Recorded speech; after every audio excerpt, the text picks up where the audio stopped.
దేవుని నామానికి స్తోత్రాలు. మీ అందరికీ నా వందనాలండి. ఈరోజు దేవుని మాట కీర్తనల గ్రంథము 121వ కీర్తన 3వ వచనం అండి. ఒకసారి చూడండి, చదువుకుందాము. ఆయన నీ పాదము తొట్టిల్లనీయుడు, నిన్ను కాపాడువాడు కొనుకడు, ఇజ్రాయెల్ను కాపాడువాడు కొనుకడు, నిద్రపోడు. చూడండి, ఇక్కడ దేవుడు మనతో మాట్లాడుతున్న మాట. మనము అనేక విషయాల్లో తొట్టిల్లిపోతుంటాము, అనేక విషయాల్లో తప్పిపోతుంటాము. అందుకే దేవుడు ఏం చెప్తానంటే, నీ పాదము తొట్టిల్లనీయను, నీ పాదాన్ని నేను ఎంత మాత్రము తొట్టిల్లనీయను. దేవుడు నీ పాదం అంటే దేవుడు ఏం చెప్తానంటే, నీ సమస్యలు కానీ, నీ ఇబ్బందులు కానీ, నీ వేదన కానీ, శోధన నుంచి కానీ నేను ఎంత మాత్రం నిన్ను విడిచిపెట్టును. ఇశ్రాయేలు దేవుడు కునుకుడు, నిద్రపోడు. ఆయన నిద్రపోకుండా, అసలు కొనుకు కన్నుగప్ప పైన కన్ను మూయకుండా నిన్ను కాపాడుతున్నాడు. నిన్ను కాసుకుంటున్నాడు నీ ఎదుట, నిన్ను కాపాడాలని. శత్రువు గర్జించే సింహం వల్ల నీ ఎదుట పొంచి ఉన్నాడు. కాబట్టి దేవుడు ఇంత గొప్ప వాగ్దానము, ఇంత గొప్ప మాట మనతో చెప్తున్నాడు. ఆయన కొనుకుడు, నిద్రపోడు, నీ పాదం తొట్టిల్లనీయడు. ఒకసారి జ్ఞాపకం చేసుకోండి, ఇంత గొప్ప దేవుడు ఎక్కడైనా మనకు దొరుకుతాడా? ఇంత గొప్ప దేవుడు మనకు ఎక్కడైనా దొరుకుతాడా? మనము అనేక సమస్యల్లో మనము పడిపోతుంటాము, అనేక సమస్యల్లో నుంచి లేవలేకపోతుంటామండి. కానీ దేవుడు చెప్తున్నాడు ఆ మాట, నిన్ను పాదము తొట్టిల్లనీయను అంటే, నువ్వు ఎప్పుడైతే నువ్వు దేవుని యొద్ద, దేవుని సన్నిధిలో, దేవుని కార్యములో నువ్వు ఉంటావో ఆయన నీ సమస్యల్లో పడిపోకుండా చూసుకోగలడు. నువ్వు సమస్యల్లో పడినా ఆయన లేవనెత్తగలడు. ఎందుకంటే ఆయన నీకు తోడుగా ఉన్నాడు. ఆయన కొనుకుడు, నిద్రపోడు కనుక ఆయన నీ కొరకు కాచి ఉంటాడు. ఎవరు కానీ ఈ లోకంలో మనుషులు ఎవరు కానీ మన కొరకు కాచుకొని ఉండరండి. కొంతమంది కాచుకొని ఉన్నా కానీ, మనం ప్రేమించేవారు మనల్ని కాచుకొని ఉన్నా కానీ, ఇంతలా నిద్రపోకుండా, కొనుక్కుండా ఎవరు నీ కొరకు కాచుకొని ఉండరండి. నా బిడ్డ ఎప్పుడు ఎక్కడుంటాడు, ఏ సమస్యలో ఉన్నాడు అని దేవుడు మాత్రమే అండి ఇంతగా మనల్ని ప్రేమించే దేవుడు. ఆయన మనల్ని ప్రేమిస్తున్నాడు కనుక మనము తల్లి గర్భంలో రూపించబడక ముందే మనల్ని ఏర్పాటు చేసుకున్నాడు కనుక ఆయన ఈ మాట చెప్తున్నాడు.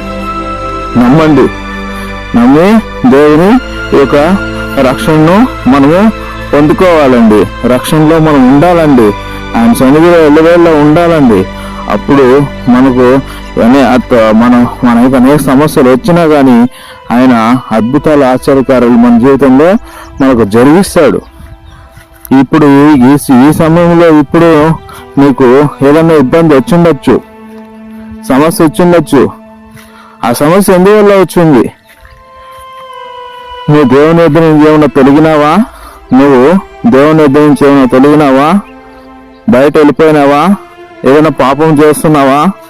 దానివల్ల వచ్చిండొచ్చు. అర్థమవుతుందా? ఒకవేళ అలా చేయకపోయినా కూడా కొన్ని సమస్యలు వస్తాయి. అది మన పరీక్ష కొరకు, మనం బాగుపడడం కొరకు. అవి వస్తే మనం ఆనందించాలి. సమస్యలు వస్తున్నాయంటే నువ్వు రాబోయే దినాల్లో నువ్వు ఎదిగిపోతున్నావు, ఇంకా అత్యధికమైన స్థాయిలో ఆశీర్వదించబడిపోతున్నావని అర్థము. ఒకవేళ నువ్వు పాపం చేసుకుంటే సమస్యలు సృష్టించుకుంటున్నావా?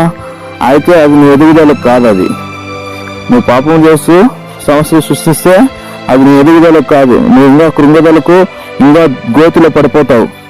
జ్ఞాపకం చేసుకో. యోసేపు గోతిలో పడిపోయింది ఎందువల్ల?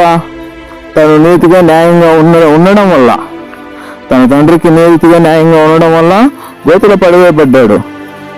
అదే అలా ఉండిగా నువ్వు గోతిలో పడివేయబడినా, ఒకవేళ సమస్యల్లో పడినా కానీ దేవుడు నిన్ను లేవనెత్తి నిన్ను మహింకరంగా వాడుకుంటాడు, గొప్పగా వాడుకుంటాడు. యోసేపులే ఒకవేళ నీవెంతకు నువ్వే పాపంలో పడుతూ, నీవెంతకు నువ్వే తప్పులు చేసి పాపములు చేసుకుంటూ ఉంటే దానివల్ల నీకు మహిమ రాదండి, ఎప్పటికీ మహిమ రాదు. కాబట్టి జ్ఞాపకం చేసుకో, నీ పాదం తొట్టిల్లనీయడు. ఎవరు ఇంత మాట చెప్పేవాళ్ళు ఎవరు లేదు నీకు.